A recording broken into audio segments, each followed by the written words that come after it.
Hi friends, welcome to my channel Pantu vlogs. ఈ కనిపిస్తున్న చెరువు వచ్చి మనం మాట్లాడుకున్నాం కదా, 3 ఎకరాల చెరువు 2 లక్షల పిల్ల వేసామని. దాంట్లో వైరస్ అటాక్ అయిందంటే ఈరోజు రైతులు అన్నారు మారితే ఆగుద్ది అన్నారు అందరూ. అందుకని మేము తెల్లారి పొద్దున్నే వలని పిలిపించి వల వేయించాం. వల వేసి రొయ్య పిల్ల మార్పిడి చేస్తున్నాం ఫ్రెండ్స్. మార్పిడి చేసిన పిల్ల కౌంట్ వచ్చేటప్పటికి మనకి 32 రోజులకి 190 కౌంట్ వచ్చింది ఫ్రెండ్స్. ఆ పిల్లని మనం పక్కన ఇంకో ఎకరున్నర చెరువు ఉంది మనదే. ఆ చెరువు ట్యాంక్ రెడీ చేసి మర్చిపెట్టాం. ఆ చెరువులో మారుతున్నాం ఫ్రెండ్స్ ఈరోజు అయితే. మరి ఆ చెరువులోకి వెళ్ళాక ఏమవుద్దో ఈ పిల్ల ఎలా ఉంటుందో మనం డే బై డే అప్డేట్ ఇస్తూ ఉంటాం. చూడండి,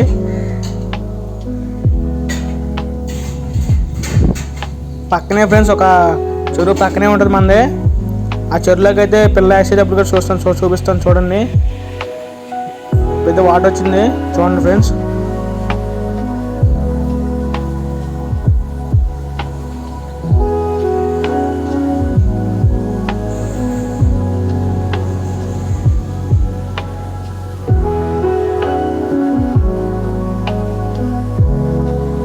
మరి వైరస్ ఎలా వచ్చిందో ఏంటో తెలియదు ఫ్రెండ్స్. ఈ కొంగలు అయితే బాగా తంతలేదు, బాగానే ఉంటుంది ఫ్రెండ్స్. మరి చెరువు ఏమో మరి వారాలకు వచ్చి కూడా ఏం తట్టలేదు.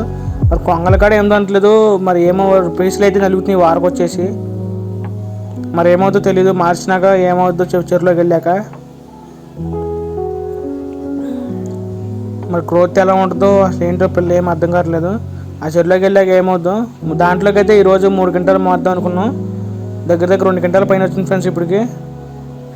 ఆ చెరువులో పట్టుకెళ్తున్నారు చూడండి ఫ్రెండ్స్. ఆ చెరువులోకి వెళ్ళినాక మారుస్తారు, చెరువులో వేస్తారు. ఇలా కొట్టిన మన కాటా అయిపోయినాక వాటర్ కొట్టుకుని జాగ్రత్తగా పట్టుకెళ్ళాలి ఫ్రెండ్స్. చాలా కేర్గా ఉండాలి దీని దగ్గర, పిల్ల దగ్గర. చెరువులో వదిలేటప్పుడు కూడా మనం దాని దగ్గర దాని దగ్గరలో సీ ఫ్రెష్ కానీ సిపి బయట కానీ కొట్టుకోవాలి ఫ్రెండ్స్. కొట్టుకుంటే అప్పుడు మనకి డిఓ లెవెల్స్ అనేవి కరెక్ట్గా ఉంటే సరిపోద్ది, ఇబ్బంది ఏమి ఉండదు. జాగ్రత్తగా వదులుకోవాలి ఫ్రెండ్స్. తర్వాత మన పీసులు నలిగినవి కూడా చూసుకోవాలి. మనం వదిలిన కూడా నలుగుతాయి 1, 2. ఆ పీసులు కూడా మనం జాగ్రత్తగా చూసుకోవాలి ఫ్రెండ్స్. పిల్ల అయితే మాత్రం చాలా కండిషన్కి వెళ్తుంది ఫ్రెండ్స్ నీళ్ళలోకి. కొంచెం కూడా 1 ఎర్ర కాడ ఏమి వేయట్లేదు. మరి ఏమవుతుందో తెలియదు. నెక్స్ట్ వీడియోతో అప్డేట్ ఇస్తాం.